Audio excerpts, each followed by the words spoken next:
जिस तरह की घटना महाराष्ट्र में हुई, कमोवेश वैसी ही घटना सारी जगहों पर हो रही है। जितने भी इस तरह के क्षेत्रीय दल हैं, क्षेत्रीय क्षत्रप हैं, उनकी अपनी पकड़, जो उनके मुख्य नेता थे, उनके बाद जब ट्रांसफर होता है पावर का या हैंडओवर किया जाता है अगली पीढ़ी पर, तो वो उससे पहले ही वो संभाल पाने में असफल रहती है। उत्तर प्रदेश में दूसरा सबसे बड़ा राजनीतिक दल समाजवादी पार्टी है। समाजवादी पार्टी के नेता मुलायम सिंह यादव कई बार उत्तर प्रदेश के मुख्यमंत्री रह चुके हैं और उनके नेतृत्व में चुनाव लड़ा गया। उसके बाद उन्होंने अपने पुत्र अखिलेश यादव को मुख्यमंत्री बनाया। लेकिन अखिलेश के मुख्यमंत्री बनाए जाने के बाद बहुत सारे लोगों में नाराजगी हुई, इसलिए कि शिवपाल यादव जो मुलायम सिंह यादव के छोटे भाई थे, संगठन का सारा काम वो देखते थे, उनको नजरअंदाज किया गया। और इस नजरअंदाज करने का नतीजा ये हुआ कि वो पार्टी से अलग हुए, उन्होंने अपना अलग राजनीतिक दल बनाया, चुनाव भी लड़े। आजम खां के साथ भी ऐसा ही हुआ। आजम खां पूरी तरह से नजरअंदाज किए और उन्होंने पब्लिकली भी कई बार बोलना शुरू किया कि उन्हें नजरअंदाज किया गया क्योंकि वो मुसलमान हैं। इस तरह की बातें सामने आई, जबकि समाजवादी पार्टी का वोट बैंक ही मुस्लिम और यादव कहा जाता था। लेकिन महत्वपूर्ण बात यह है कि मुलायम सिंह यादव जो न केवल दिल्ली में और लखनऊ में अच्छी पकड़ रखते थे, अपने कार्यकर्ताओं की अच्छी पकड़ रखते थे, वो अखिलेश का नेतृत्व होने के बाद बिखरता चला गया।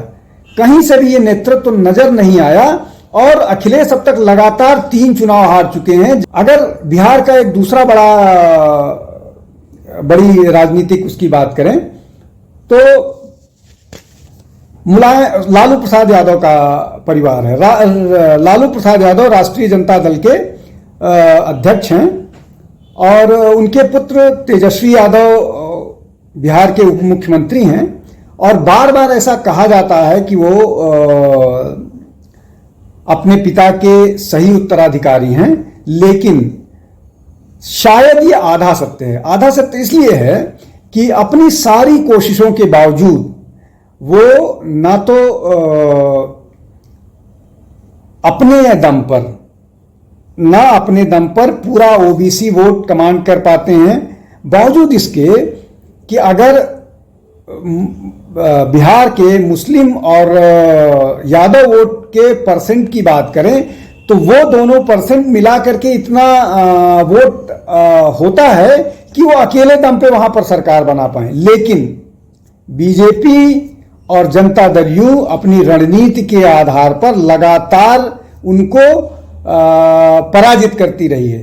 पिछले चुनाव में भी लोकसभा के चुनाव में बीजेपी और जेडीयू ने ज्यादातर सीटें जीती। इस बार के चुनाव में भी विधानसभा में दोनों ने मिलकर ऐसी स्थिति नहीं की जिसमें राष्ट्रीय जनता दल अकेले दम पर कुछ कर पाए। अब वो ऐसा क्यों हो पाता है जबकि लालू प्रसाद ने अपने दम पर सरकार बनाई? जो भी है पॉलिटिकल इक्वेशंस किसके साथ बनाने हैं, कैसे बनाने हैं, किसको अपने साथ लेकर चलना है, यही तो राजनेता की कुशलता होती है। लेकिन बावजूद इसके कि बार बार ऐसा कहा जा रहा है कि वो कुशलता तेजस्वी यादव में है, ऐसा संभव नहीं हो पा रहा है और ऐसा दिख भी नहीं रहा है। अब इसका इतर में दूसरा केस बताता हूं। एक मुख्यमंत्री उड़ीसा के थे बीजू पटनायक।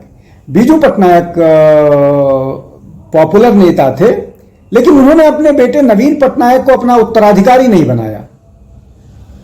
बावजूद इसके नवीन पटनायक अपने दम पर बिना किसी राजनीतिक अनुभव के अपने इस कौशल की बदौलत लगातार 3 बार से चुनाव जीत रहे हैं उड़ीसा में और मुख्यमंत्री और पूरे मजबूती के साथ बने हुए हैं और उनकी पॉपुलैरिटी जस का तस बरकरार है।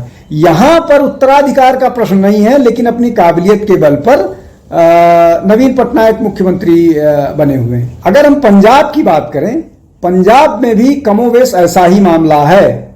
जब तक बादल, सीनियर बादल जीवित रहे, सीनियर बादल राजनीति करते रहे, न केवल 2 लगातार चुनाव जीत कर उन्होंने दिखाया, बल्कि कांग्रेस के साथ हमेशा एक बार कांग्रेस और एक बार शिरोमणि अकाली दल का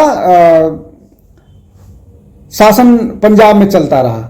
और जब से वो कमजोर पड़े उसके बाद ही स्ट्रेटजी का नतीजा, स्ट्रेटजिक फेल्योर ये हुआ कि पहली बार शिरोमणि अकाली दल एनडीए से बाहर हुआ, और जो हश्र पंजाब के चुनाव में शिरोमणि अकाली दल का हुआ वो सबके सामने है।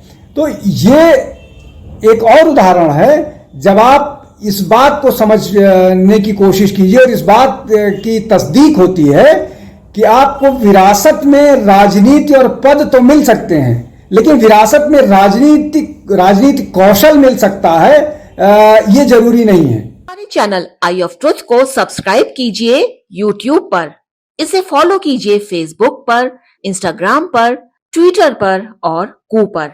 हमारे चैनल के बारे में फीडबैक देने के लिए हमें मेल कीजिए ioftruth.6@gmail.com पर।